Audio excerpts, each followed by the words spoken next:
faith is.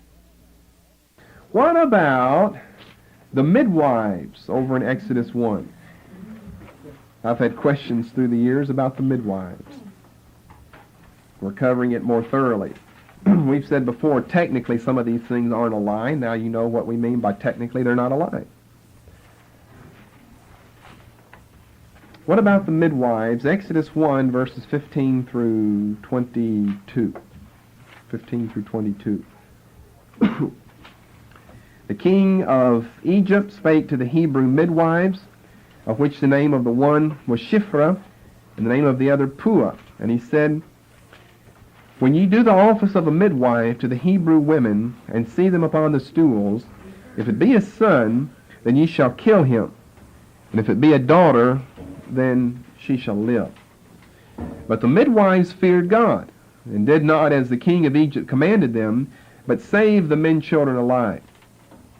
The king of Egypt called for the midwives, and said unto them, Why have ye done this thing, and have saved the men children alive? The midwives said unto Pharaoh, Because the Hebrew women are not as the Egyptian women, for they are lively, and are delivered ere the midwives come in unto them.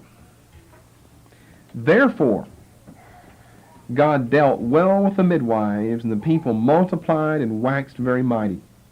It came to pass, because the midwives feared God, that he made them houses. And Pharaoh charged all his people, saying, Every son that is born ye shall cast into the river, and every daughter ye shall save alive. Well, again, the question is the same. Do we have untruthfulness in verse 19, the statement given by the Hebrew midwives? Pharaoh has called them in verse 18 and asked them, Why have ye saved the boys alive? And here's their answer. That's the question. You have to, before you can find out whether certain things are lies, this is one good clue, you have to know what the question was. If they don't ask the question in such a way, then you might not have to tell all that you know. And it wouldn't be moral subterfuge for you because they asked the wrong question, which is where you can use your faith. That I'll never get caught in a sticky situation. I'll trust God that they'll ask the question in such a way that I can give a good answer. And they might be misled, but that's because of the question that they ask. I trust you understand that. You don't have to say everything you know. Say, oh, by the way, you didn't ask enough questions. Let me tell you all about it. No, that's not true. That's not based on the Word of God. Because we're going to refute that over in the New Testament. That Paul and Jesus and the rest of them didn't tell all that they knew. But they never led someone to believe something else up. Unless the person asks a question and you answer their question. So it depends on the question. The question here is, why'd you save the boys alive? And here's the answer. Because the Hebrew women are not like the Egyptian women. They're lively. They're vigorous. They're full of vitality. The babies plop out before we have time to get there. Now, was that true? No. Well, probably the first half of the statement is true. Certainly the Hebrew women weren't like the Egyptians because they had been elected of God. You know, you can imply something like that by that, although I doubt that's what they meant. If you take it that way, well, certainly the Hebrews, there had been a separation put between the Hebrew and the Egyptian women. But then here's the real reason why we have saved them alive is because it's not our fault. By the time we got there, because of the vitality of the Hebrew women, the boys had already been born. Well, no doubt about it. Although some commentators won't agree with you on this. They say, well, there are some indications that the Semitic people give birth more quickly than others, but there's no proof of that at all. Why would the Semitic people give birth more quickly than someone else? We're all part of the same fall and the curse that was placed on Eve. So, no, this is a lie. The Hebrew women weren't more lively. You ever known any women, I hope you haven't been one of them, who claimed this verse, I'm going to be like the Hebrew women and be more lively? Well, you claimed a lie if you did. And I know some people who have. I know various groups that teach things based on this verse here. Oh, they're lively. I'm just going to be lively and give birth ere the midwife come. No, you wouldn't want that whole fulfillment of the statement there. By the way, I think that's interesting. People want to claim to be lively, but make sure someone's there to help me, though. I don't want to be that lively. Well, if you're going to claim this verse, you got to have the whole thing. Right. Lively, delivered, ere the midwives even make it there. No one ever claims that. Oh, Lord, just let me deliver by myself. 14 of them at a time. Let me do it by myself. Really lively. No one ever. They claim that little middle part. They are lively. I want to be lively. What they mean is, I don't want to hurt, so let's get over with in a hurry. And I've got a verse here for it. Well, you've got a verse, all right, but you're claiming a lie. They weren't more lively than anyone else around. And you can prove that by the fact the midwives wouldn't exist. I mean, they're saying Pharaoh should recognize this is a lie. They're saying the children are already born before we get there. Well, then why have midwives in Israel then? If all the women are so lively, the children are being born before the midwives get there, they'd go out of business. So that proves we've got a lie on our hands here. Now, the problem, though, is verse 20 with some people. The problem is verse 20 because that word therefore seems fairly strong. Verse 19, we'll read it this way. The midwives lied to Pharaoh. Therefore, God dealt well with the midwives. So the commentators, you see, have seen that. Well, most of your more modern versions will give the word so instead of therefore, which is not nearly as strong as the word therefore. Therefore means on the basis of verse 19, the lies, and God dealt well with the midwives. Well, the so isn't attached to verse 19, it's attached to verse 17. And of course, the context has to tell you this, as well as your understanding of morals and ethics in the whole Bible. Why, we could ask, did God deal well with the midwives? Because they lied? No. He overlooked that, overcame that in his goodness. He dealt well with them because, number one, they feared God. Well, he's going to bless you if you fear him. So Proverbs teaches. That's verse 17. And because they abstained from murder. They were required to murder the boys. So God dealt well with the midwives because they feared him and they abstained from murder. But how do you like the lying stuck right in there in verse 19? And God still deals well with them in verse 20 without even mentioning that. Could say that God dealt well with them even though they lied in verse 19. But it doesn't say that. God just overlooks that. And that's why it happens so quick, you see, in the verse, that if you're not looking for it, you don't think anything's wrong with that verse. You think they told the honest truth because it happened so quickly.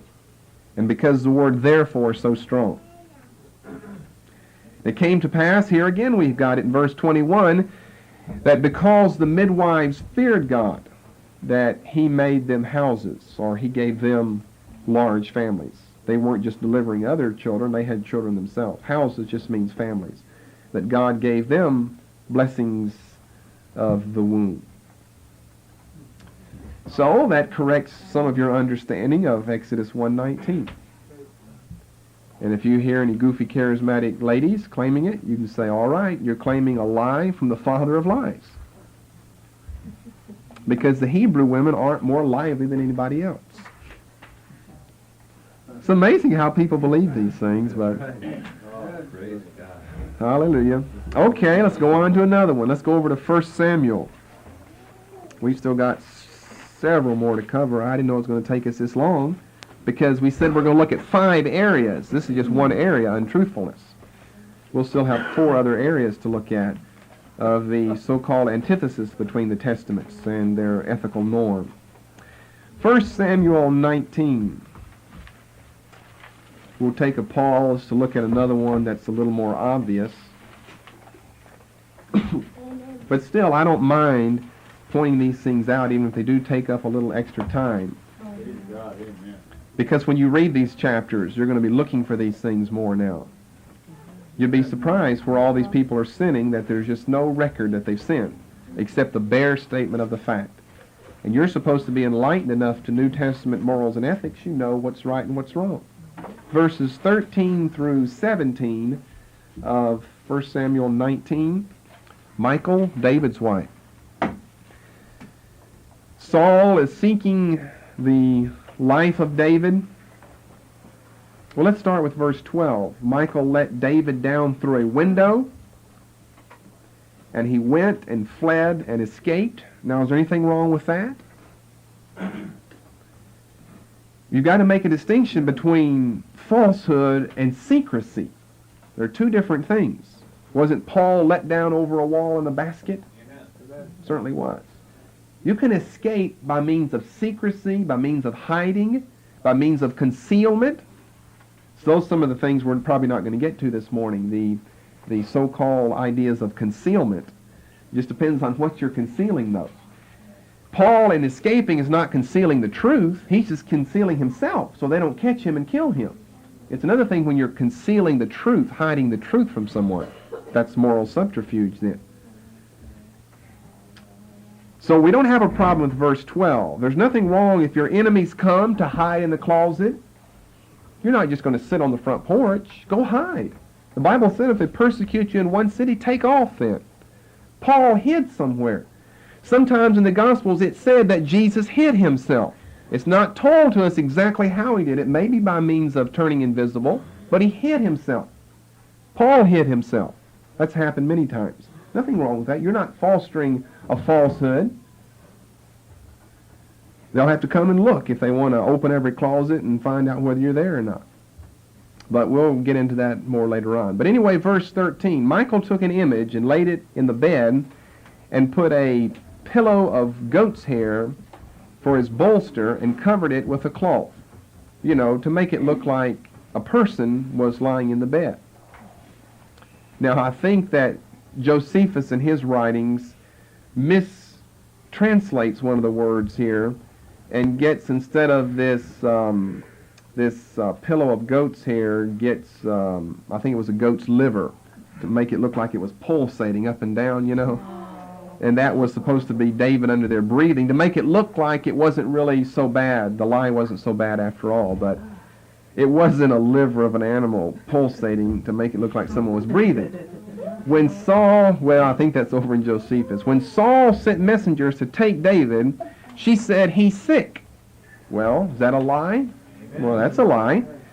And Saul sent messengers again to see David, saying, bring him to me in the bed that I may slay him. So we've got a lie to start with in verse 13. She's portraying something that doesn't exist. And when the messengers were come in, behold, there was an image in the bed with a pillow of goat's hair for his bolster. And Saul said to Michael, why hast thou deceived me so, and sent away mine enemy that he is escaped? And Michael answered Saul, David said unto me, let me go, why should I kill thee? Well, we're not given all the information about that, but that probably is a lie right there. I doubt that David threatened her life. It's a possibility, but I doubt that that's true. People try to make it true by, attaching that with verse 12, that David had to force Michal to let him go without telling on him. No, probably Michal's trying to cover her own tracks here and not get in trouble with her father.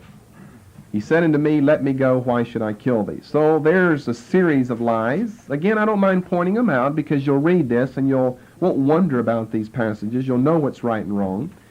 So let's come now to David himself and see if he didn't tell multiple lies, and there's not a hint of a proof of in Scripture, that have confused many, many people and made people think that morals and ethics are not absolute. Such as over in chapter 20, the next chapter, 1 Samuel chapter 20. Here he's still fleeing from Saul. And according to verse 5, they're going to have a new moon feast. And he is expected to take his appointed seat at the table of King Saul. And so he makes this little plan with Jonathan, remember, to find out whether or not Saul is really angry with him. And then they're going to have this little thing of shooting the arrows out in the field, and that's going to tell David whether he should run or stay. And so what we want would be verse 6 to begin with. David said, if thy father at all miss me, then say, David earnestly asked leave of me, that he might run to Bethlehem his city, for there is a yearly sacrifice there for all the family. Now there has to be a historical basis to the fact that families had yearly sacrifices, or Saul would say, what are you talking about? No one has yearly sacrifices with their family. So that part of it is true. They probably have done this before. But look up at verse 5. Is he going to any sacrifice in Bethlehem? David said to Jonathan, behold, tomorrow is the new moon, and I should not fail to sit with the king at meat, but let me go that I may hide myself in the field unto the third day at even. Where's he going to be this whole time that he says that he's at a sacrifice down in Bethlehem? He's going to be next door out in the woods, out in the field there. Verses 28 and 29, we have the rest of the story. Jonathan answered Saul. He's questioned by Saul, where is David? He's missed, a couple of days now. He first thought, well, he's not clean, that's why he missed, but now he's missed on the second day. David earnestly asked leave of me to go to Bethlehem. Now who's lying? Jonathan's lying now. And he said, let me go, I pray thee, for our family hath a sacrifice in the city, and my brother, he hath commanded me to be there, and now if I have found favor in thine eyes, let me get away, I pray thee, and see my brethren, therefore he cometh not unto the king's table. Well, there could have been a sacrifice there. He says in verse 29, for our family hath a sacrifice in the city. That doesn't mean that he's going there, though. And the lie, of course, has already been told that he's going to Bethlehem. There seems to be a lot of problems with this. He mentions his brother in verse 29, as though his father were now dead and his brother were chief leader in the family. Otherwise, the father was the one who controlled things. But from chapter 22 and verse 3, we see that his father's still alive. So he's really mixed up in this story, and it's a mixed up lie from beginning to end. And yet, through it all, you see God's working to preserve the life of future King David. And yet you'll read that and think, well, now, was there really a feast there? Could you not tell them that because it's going to save your life? No. You can't tell them because it's going to save your life. We'll see that David himself is getting involved in the next few chapters in what we discussed before, situation ethics. And the consequences of situation ethics sometimes can be disastrous. You're trying to promote some immediate good, but things can happen in the future that turn out to be bad and wrong. Now, what about chapter 21? Have you ever thought about chapter 21 in verse 13? David has fled again before Saul's face, and he's gone over to the Philistines, King Achish of Gath. And now the servants of Achish say, well, it's David the king who's come over. Remember the women saying greater things about David and his slaying of people than Saul.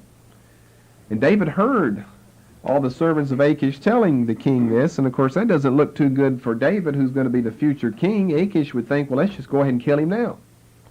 Because whenever Saul passes off the scene, David's going to come on the scene, and David's a greater warrior than Saul.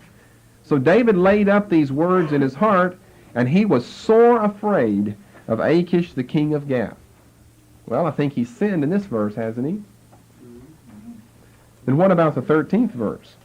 And he changed his behavior. You see, we laugh at verses like this, but we're now going to tell you the truth about it. He changed his behavior before them and feigned himself. What does the word feign mean? You lied. Amen. He feigned himself to be mad in their hands and scrabbled on the doors of the gate and let his spittle fall down upon his beard. That's an interesting little Sunday school story to laugh at, but it's also a lie inspired by the father of lies. Not in word, but in deed, he is lying. Now, keep your finger there. I want to show you again this interesting parallel of how it seems like God just keeps on blessing anyway. Keep your finger there and turn over to Psalm 34. How many of us know what Psalm 34 is about, all those blessings in that little psalm? Well, do we know upon which basis the psalm was composed? Look at the caption there. When he changed his behavior before Achish, who drove him away, and he departed. And you know what this psalm is about, all these blessings. And he got that after lying and getting out of a tight situation by his moral subterfuge. It makes you almost not want to read Psalm 34, you know. It really does. It makes you want to read it in the right way that, well, God is so sovereign. This is inspired by the Holy Spirit, but the man who wrote this, David, certainly didn't live up perfectly to what he said here. I mean, it's really boasting about, I'm going to trust in the Lord. Verse 6, this poor man cried, and the Lord heard him and saved him out of all of his troubles. No, you saved yourself by your subterfuge out of all of your troubles. But who knows that?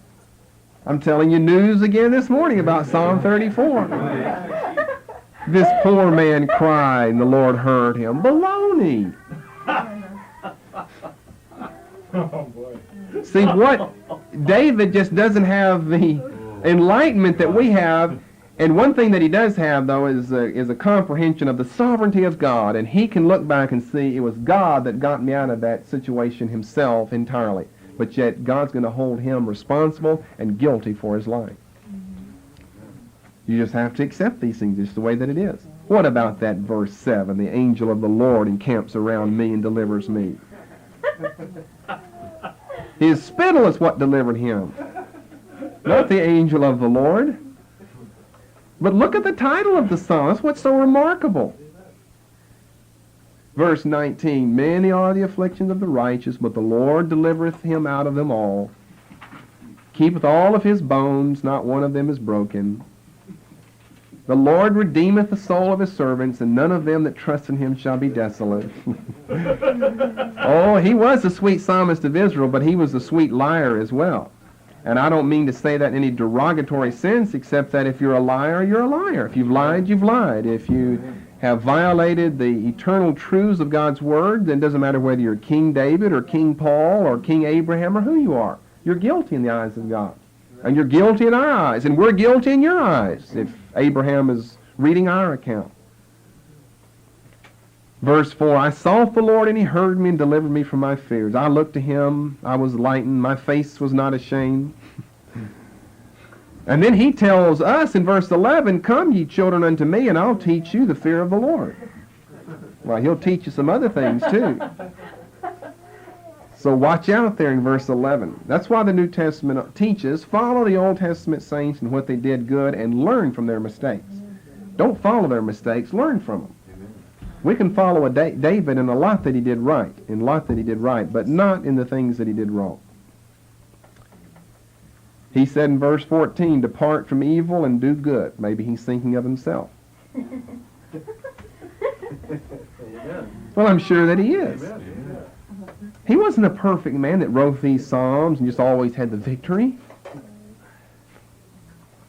That's why these false images of charismatic leaders, that they're just perfect, they always, nothing ever goes wrong for them, they're just perfect all the time, is false. Because the Bible paints the pictures a different way. And those false charismatic leaders won't tell you about these passages like I will, because they don't even know that they're there. Verse 17, I'm just looking at all the verses. You could probably look at every one of them. The righteous cry, the Lord heareth, and delivereth them out of all of their troubles. So unless you're really grounded, you see, in the Word, whenever you saw the title to this psalm and you read the blessings here, and you know that God must be approving of this psalm or he never would have inspired it, then you take Psalm 34 over against 1 Samuel 21:13 and excuse David's lie by saying that wasn't a lie. That's what most people would do. Because they'd think, how could you write a psalm like this after being caught in lying? Well, haven't some of your best times come right after your sins? You got out of your sins, and some of your best times come right after that. You really start walking in victory because of the sin that you were in. Well, certainly that happens to all of us. But you can't take Psalm 34 at the expense of 1 Samuel 21:13. Because 1 Samuel 21:13 came first. It came before Psalm 34. And not only do we have now the problem of Psalm 34, having to try to reconcile that with 1 Samuel 21, but as in all the other cases, 1 Samuel 21 doesn't give us verse 14 that tells us now David lied in verse 13. No hint of a reproof at all. The historian simply gives us the pertinent material and lets us make our own judgment about it. Just doesn't say anything about it. but we know it to be wrong. Okay, another example. David, in the same chapter, starting with verse 1. Then came David to Nob to Ahimelech the priest, and Ahimelech was afraid at the meeting of David. So I guess he sinned there too. Everybody's afraid. Said unto him, Why art thou alone, no man with thee? And David said unto Ahimelech the priest, The king hath commanded me a business, and hath said unto me, Let no man know anything of the business whereabout I send thee, what I have commanded thee, and I have appointed my servants to such and such a place. Well, he's running from Saul. Saul doesn't give him a commission to run from him, or give him a commission to go and do some business, verse 2, for the king. So he's lying to the Lord's priest here.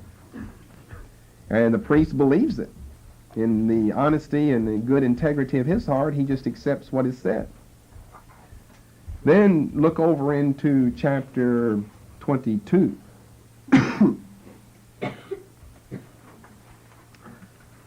Situation ethics many times means that immediate good might come, but the long-term consequences are going to be disastrous. I want to show you what happened to David and his lie here. And this definitely shows that it was a lie in 21:2, and that it was not approved of God. 1 Samuel 22, verse 9. This Doeg, who was detained before the Lord back in verse 7 of the preceding chapter, and who was over the herdmen of Saul, heard and saw what was going on between David and the high priest Ahimelech. And so Saul has been frustrated in trying to capture David, and he finally asks him in verse 8, Now come on, guys, tell me who's the double agent, who's the spy, who's working against me here. And so Doeg finally stands up and says, I'll tell you what I know about the situation. I saw, verse 9, the son of Jesse coming to Nob to Ahimelech, the son of Ahitub, and Ahimelech inquired of the Lord for him, and gave him victuals, and gave him the sword of Goliath the Philistine. So he's telling on David. And so the king calls Ahimelech the priest, and all of the priests with him. And they come, verse 13, Saul says, Why have you conspired against me along with the son of Jesse? And you've inquired of God for him, you gave him victuals, you gave him the sword. Now that's three things that Doeg said back up in verse 10. That Ahimelech inquired of the Lord for David, by means of the sacred lot, or in some manner to know what the will of God was for David. That he gave him something to eat, which he did, the shewbread, and the sword of Goliath, which he did, verse 9 of the preceding chapter. And so Saul said, You've done these three things. Look at verse 14. Then Ahimelech answered the king and said, And who is so faithful among all thy servants as David, which is the king's son-in-law, and goeth at thy bidding? Now that corresponds to 21:2. David said, The king has sent me on official business. And Ahimelech didn't have any reason to question that. He believed what David had said. He said, Well, David's good. He goes at your bidding. You must have sent him to me. That's why he came to me, because he told me he was on official business. Verse 15, Did I then begin to inquire of God from him? For him, he said, Be it far from me. Now there's one thing that Doeg told Saul that was a lie. One thing Ahimelech did not do. He gave him food, he gave him a sword, but he didn't inquire by means of the sacred lot, which would be more of a conspiracy really than anything. Be it far from me, let not the king impute anything unto his servant, nor to all the house of my father, for thy servant knew nothing of all this, less or more. Now, is Ahimelech telling the truth here? We're planning to tell the truth here this morning, because you got to keep asking who's lying and who's telling the truth. Is Ahimelech telling the truth? Well, certainly he is. From what he knows, he said, I didn't know anything more or less. David said he was on the king's business, and that's what I took to be true, because that's what he said. Verse 16, And thou shalt surely die, Ahimelech, thou and all thy father's house. The king commands his men to turn and slay the priests of the Lord. And of course they don't. because they're afraid of God more than they are of Saul. So verse 18, the king said to Doeg, turn thou and fall upon the priest. And Doeg the Edomite turned. He fell upon the priests and slew on that day 75 persons. Situation ethics will get you in trouble in the long run. It got David some food and got him a sword from Ahimelech to begin with, but it cost all the priests of the Lord their lives. Now, if you haven't believed any of the other times before, certainly you're going to believe that 1 Samuel 21:2 was a lie of David. And it's proven by the results of it. God's going to bless his way, and here we see that we don't have a blessing, we have a curse that's fallen upon the priests of the Lord who are innocent in that they've not done anything wrong. They suffer the consequences for King David's life. For the continuation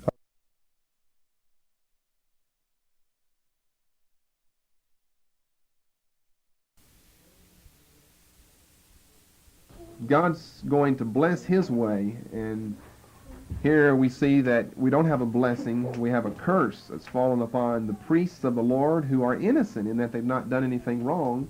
They suffer the consequences for King David's life. So no, God's not approving of all of this, that all of these men are involved in. More than one are involved in it. We can look at, I guess, a few more cases of David. If you turn over to chapter 27, David's life is just filled with lies. You probably thought all he did was commit adultery and kill someone. Well, that's his best known sins. But he had his share of lying. Chapter 27, we're back to Achish. David is still fleeing from Saul, and he flees over to the Philistine side. And he says in verse 5, if I've found grace in your eyes, then give me a place in the country, and, let me abide on your side. And so Achish gave him Ziklag that day. And David stayed there with the Philistines a year and 4 months. And David and his men went up. We covered this just briefly, you see, in Old Testament introduction. And I probably said something along the line, well, technically David told the truth in what he said here in these verses. But we'll show you more this morning. And David and his men went up and invaded. Now, do we all know what we're talking about thus far? I don't want to spend too much time telling you. He's gone over to the other side, and what he's going to do is pretend like he's fighting against Saul. And as long as he pretends that way, then of course Achish, who's an enemy of Saul, is going to let him stay on his side. So they've gone up and they invade the Geshurites, the Gezrites, and the Amalekites. Now, I didn't read Israelites in any of those 3 times. That's who he went and invaded. The Geshurites, the Gezrites, the Amalekites. For those nations were of old the inhabitants of the land, as thou goest to Shur, even unto the land of Egypt. And David smote the land, and left neither man nor woman alive, took away the sheep, the oxen, the asses, the camels, the apparel, and returned and came to Achish. And Achish said, where'd you go today, David? David said, I went against the south of Judah. Well, some of these tribes of people, the 3 mentioned in verse 8, probably lived south of Judah.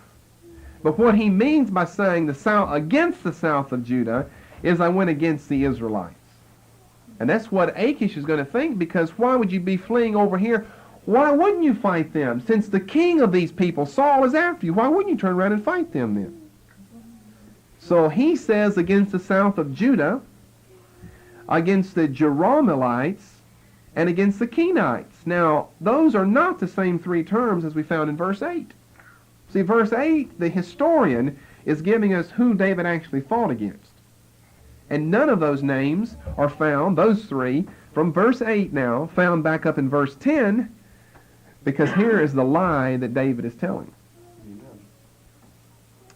So do we have a lie here? Well, certainly we have a lie.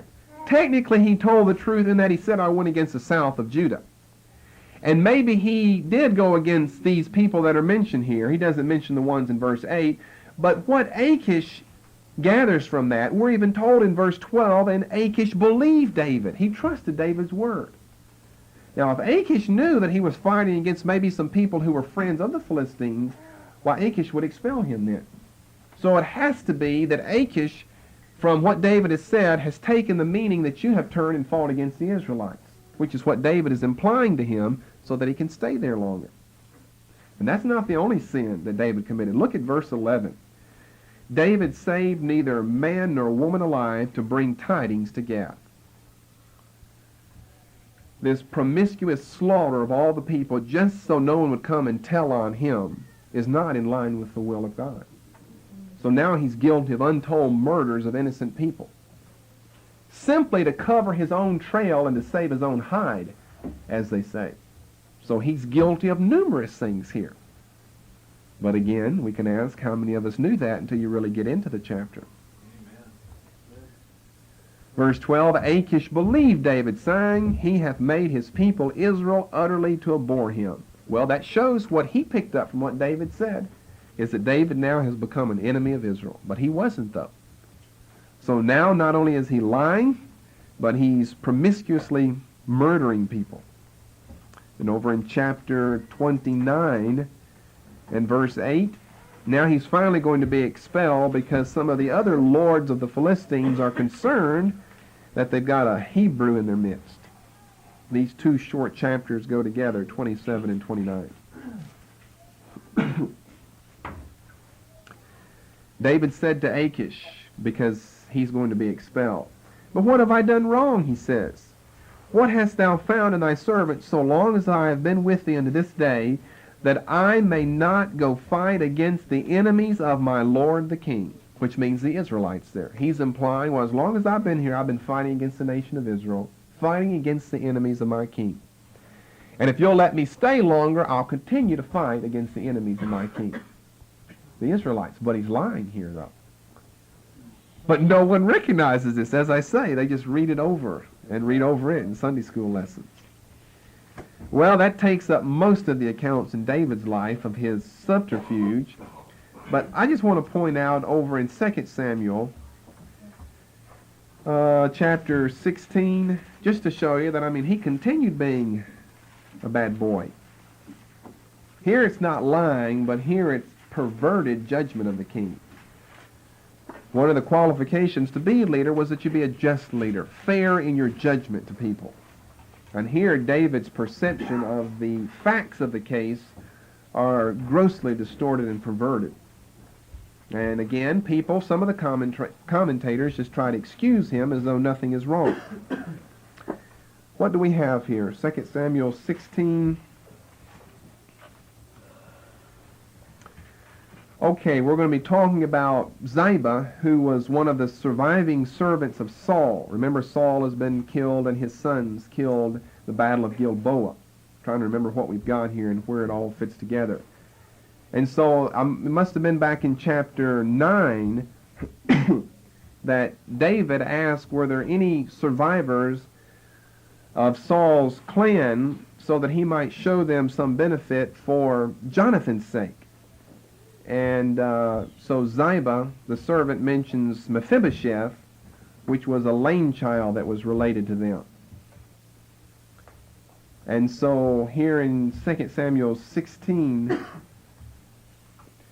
David is fleeing. Remember, he says, this is all, maybe we need to go back to chapter 9. I won't get the story confused. I think I remember it. I think I've told it right thus far. Is that chapter 9?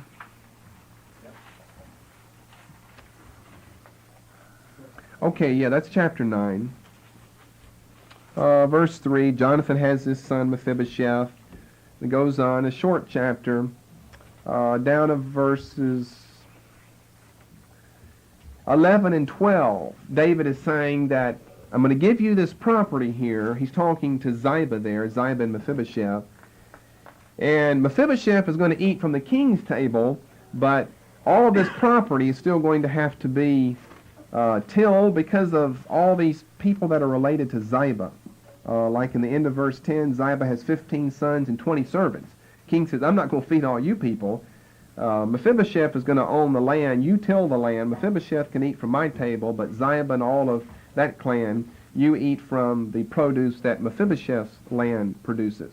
So with that behind us, now David is fleeing from Absalom, his son, and Ziba, verse 1 of 2 Samuel 16, meets the king whenever he's out fleeing with all of these bread and raisins and fruits and wine and all of this type of stuff. And the king says, well, what does all this mean? And Ziba says, this is for the king and for those that are with you, so you'll be nourished. Verse 3, the king said, well, where's Mephibosheth? Ziba said, oh, that naughty Mephibosheth, he's back at Jerusalem, for he said, today shall the house of Israel restore me the kingdom of my father, because he's related through Jonathan to his grandfather Saul. So what do we have here? A lie from Ziba. Because Mephibosheth is not against David. You see, he couldn't come out and follow David because he's lame. He has to stay back there whenever Absalom takes over the capital. But Ziba makes it look like there's conspiracy, that Ziba is the good one, and Mephibosheth is now gloating over the fact David has been cast out and the kingdom is going to be restored to him. And then when you turn over to chapter 19, verses 24 through 30, whenever David finally makes it back to the city, then he's greeted by Mephibosheth. And Mephibosheth, David asked him, well, why didn't you come with me? Mephibosheth said in verse 26, O king, my servant deceived me. For thy servant said, I'll saddle me an ass, that I may ride thereon, and go to the king, because thy servant is lame. And he hath slandered thy servant unto my lord the king. This is Mephibosheth speaking. But my lord the king is as an angel of God. Do therefore what is good in thine eyes. Now who's guilty in all of this? Ziba is. But what does David do? Well, verses 28 and 29, he says, well, I tell you what, he said, why don't you just divide all the property? Because evidently David can't make up his mind, was Ziba the one originally at fault, or was Mephibosheth the one originally at fault? Which shows he's got a perverted judgment, a sense of judgment here, and he's not able to make the distinctions between who's right and who's wrong. This is King David, already on the throne and rule for a number of years and so forth. So there's another case of David falling far short of the purity that God requires of us. Let's look at a few more examples of untruthfulness, and then we'll have to close. What about over in Joshua chapter 2? Joshua chapter 2 and Rahab. Joshua 2 verses 4 to 6. Remember, the two spies come into the city. The king sends and asks for them. Rahab says, they went out another way, and I don't know where they are. And where were they the whole time?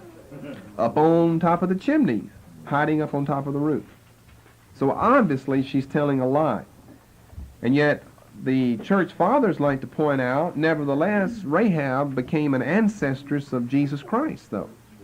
She's mentioned over in Hebrews chapter 11 as one who had faith. And so some people equate the using of her name like that, Matthew 1, Hebrews 11, James 2, as a check of approval upon her entire life,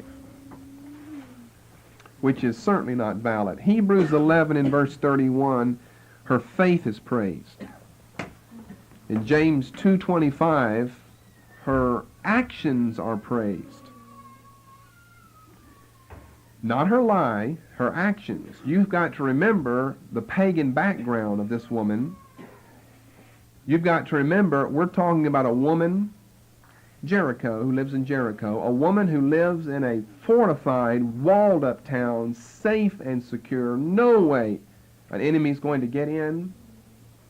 And yet she believes the report of those spies that God's going to give that city to the Israelites above what she believes concerning the fortifications of the city. And that's tremendous faith. If you were living in a city like that, and these two terrified, straggling spies who snuck into the city to see what's going on tell you, don't you know we're going to level this city to the ground? That's tremendous faith when you're on the inside to surrender and say, I'm going over to the other side. That's why she's praised over in Hebrews 11:31, not because of her lie. Now her actions are praised, we said James 2 and verse 25, only insofar as faith has to have corresponding actions. Hiding them on the roof, there's nothing wrong with that. That's not a lie. It's a lie when the king asks you, where are they? And you say, they're gone somewhere else. That's a lie. So it praises her actions insofar as faith has to have actions that correspond to it. And people like to criticize Rahab, but I'll tell you what, that's a greater faith than most of us have, to be living in the city and say, I surrender. Fortified walls like that. You got 2 terrified mice who've snuck in the back door, wanting to, have a little sketch of what the city looks like and see what the people are like and what's going on here. And for you to already say, I believe you're going to take the city, and I'm going to hide you as a result of that. We're going to make this covenant together that whenever you take the city, then spare me and my family. And of course, they do that. But that doesn't mean that the lie of Rahab is approved. And as I say, she's found as an ancestress. She's found as an ancestress in Matthew 1 to Christ. But so is Abraham and David. And we just looked at all of their murders, adulteries, lies, and the like. And so to give you another quote from Calvin's commentaries on Rahab, as to the falsehood, we must admit that though it was done for a good purpose, it was not free from fault. For those who hold what is called a dutiful lie to be altogether excusable do not sufficiently consider how precious truth is in the sight of God. Therefore, although our purpose be to assist our brethren, to consult for their safety and relieve them, it never can be lawful to lie, because that cannot be right which is contrary to the nature of God. God is truth, and still the act of Rahab is not devoid of the praise of virtue, although it was not spotlessly pure. For it often happens that while the saints study to hold the right path, they deviate into circuitous courses, which is kind of true with Abraham and David and Rebekah and Jacob and all the rest of them. We're talking about a pagan Gentile here who didn't have all the covenants, who didn't have all the promises that people like the true Israelites had, and who's justified by her faith that worked, by the corresponding actions, and not by the lies that she told. What do we have? One more example, and then we'll close up over in Joshua chapter 8. Joshua chapter 8. We've got a difficult one here concerning the taking of the city of Ai. Now they failed the first time because of the sin of Achan in taking the devoted thing from Jericho. And maybe you remember from Old Testament introduction, I think we drew this up for you, the little battle plan the second time around to take the city of Ai. Let's look at the end of verse 3. Joshua chose out 30,000 mighty men of valor and sent them away by night. He commanded them, saying, Behold, ye shall lie in wait against the city, even behind the city. Go not very far from the city, but be ye all ready. And I and all the people that are with me will approach unto the city, and it shall come to pass, when they come out against us, as at the first, that we will flee before them. For they will come out after us till we have drawn them out from the city. For they will say, They flee before us as at the first, therefore we will flee before them. Now here we've got battle plans. We connect this with the case of Rahab, because some people excuse this in saying, well, everything's lawful in war. Sometimes even deception will become lawful in war. But what we have to consider here is the point of Joshua and the other leaders there to get the people of the city of Ai to think something that's not true. I want to read you what one author says. This is a difficult passage here. And here's what one author said after relating this account that we've read. He said, when we ask ourselves the question, was there untruth, or wherein did the untruth reside, we find ourselves in a real difficulty. The untruth we may have assumed is not as obvious as it at first appeared to be. Israel did what they intended to do. There was no action on Israel's part contrary to fact or intent. There was indeed retreat when, in the ordinary sense, there was no need for retreat. In other words, it was a strategic retreat. But Israel did retreat, and there was no unreality to that action of withdrawal. Israel was under no obligation to inform the people of Ai what the meaning or the intent of this retreat was. Joshua suspected or knew beforehand that the men of Ai would have interpreted it in a way that was contrary to the fact and to Joshua's intent. And Joshua was merely taking advantage of Ai's unwariness and lack of proper reconnaissance, that is to say, of Ai's failure to interpret the action of retreat for what it truly was. You know, it was a baited trap is what it was. And what he's saying is that's not Joshua's fault, that's the people of Ai's fault, because they should have been thinking more. And if they would have been thinking more, they would have known we're not going to fall into this trap. This is a baited trap. But we are to say that Joshua, but are we to say that Joshua was under obligation to act on the basis of their misapprehension of the meaning of his movements rather than on the basis of his own interpretation, which had been dictated by all the facts? Now this is a lot of good reasoning here. It may sound confusing to you if you're listening and not reading it. The men of Ai were deceived as to the meaning of the retreat of Israel, but that deception arose from their failure to discover its real purpose. But who hid the real purpose from them, though? So when we view the action concerned in terms of the truth, that is, in terms with all the facts which the agents of that action were not only justified but obliged to take into account, we are at a loss to find wherein untruth resided. That is to say, we are at a loss to find untruthfulness in this account. Well, it's a difficult passage. I'm not going to be as dogmatic as I am on all these others, but I think it's going to fall into the same category as the others, that we've certainly got Joshua attempting to mislead people to get them to think something that's not true. Now you may think, well, that's easy to see here. Well, there are some other things to take into consideration. Again, I haven't given you the most difficult ones, where God is commanding people to do certain things that are misleading. And so, of course, if God does it, we know that it's right. And that's what those passages I'm thinking of now that I'm not going to give you this morning, that's what has gotten people into trouble in interpreting all of these others, because they saw those couple or that one time where God actually told someone to do something in the Old Testament that appeared to be misleading, and so they say, well, all the rest of this is vindicated. But we've still got to go back to eternal principles, eternal values. Truth is truth is truth is truth. Amen. You have to properly interpret that one passage I'm thinking of. And so they try to make some relationships between that and what we have here in Joshua 8, but it seems a little weak to me. Because look down in verse 14. It came to pass when the king of Ai saw it, that is, that they were retreating, that they hasted and rose up early. The men of the city went out against Israel to battle, he and all his people, at a time appointed before the plain. But he knew not that there were liers in ambush against him behind the city. Certainly trickery is involved here. Now let me say this, there's nothing wrong with ambush. I said secrecy is valid in Scripture. There's nothing wrong with the ambush. What's wrong here is not the ambush, it's the lame duck. It's the killdeer, broken wing response, where you're coming away from the city, trying to lead them away so that you can get back in there and capture. There's where you got subterfuge.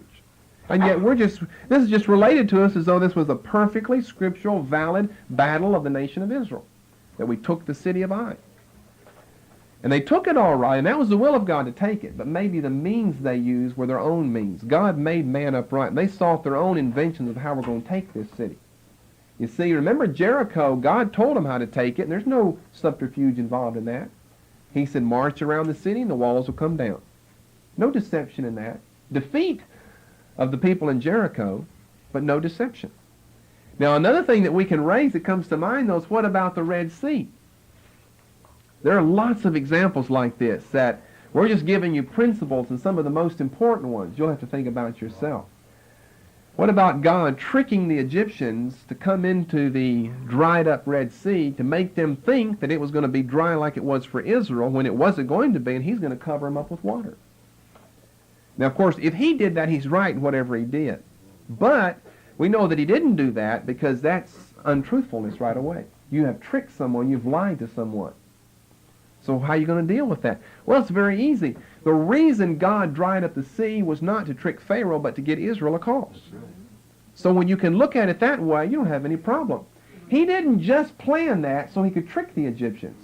The only reason he planned it, the chief reason, was to get Israel across. Once he got them across, then this could be used for multiple purposes, and it was when old blind Pharaoh and his leaders came charging in to the Red Sea, and he just closed up the sea on top of them. But in no way did God bait that so that the armies of the Egyptians would come into that. There was another reason, you see, for opening up the sea. So that's really not comparable to Joshua 8. Because the one purpose in this broken wing killdeer response is to trick the inhabitants of Ai and make them think you're defeated when you're really not defeated. And so you got to think about a lot of things about what if you're running from your enemies? Can you backtrack on them or anything? I mean, this is a narrow path that we're on. We just assume all these things are okay. Can you backtrack? Cover your tracks? I'm talking about your literal footprints. Someone's chasing you out in the woods. What can you do?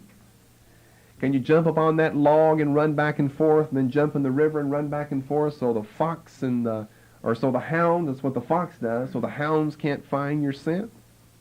Are you tricking the hound? Are you tricking the people that are behind the hound on the horses when they're coming after you? People will never think, man, I'm going to be chased by my enemies and I'm going to have to sit down and pull out my ethics notes and find out what can I do now. You see, if you did something wrong, probably God will take care of you anyway, but that doesn't mean you're going to be justified in what you do. And that doesn't mean you're going to have the rewards that others will have in the afterlife if you live morally and ethically in this life. How do you like that? That's pretty narrow. Amen. But this isn't right for them to trick their enemies that way. What about you tricking your enemies? You see, when Paul was let down in a basket, there's no trickery involved there. You've got to find out, is someone saying something, or did you do something in such a way you tricked everyone around you, by some magic, or you implied something? No, he just got out into the cover of darkness. There's nothing wrong with that. So you'll have to make these distinctions in your own mind. As one author said, it's a razor's edge in this area of untruthfulness, of when not telling the whole truth would be a lie, and when not telling the whole truth would be good common sense. And both of those can be true depending on the situation. When withholding the truth would be a lie, it would be a lie to withhold the truth. You haven't actually told an untruth, but to withhold the truth, you've lied in effect. And when to withhold truth would just be good common sense. Don't tell all that you know. So we're going to try to make some more of those distinctions later on. We're going to complete and stop right there this morning with untruthfulness.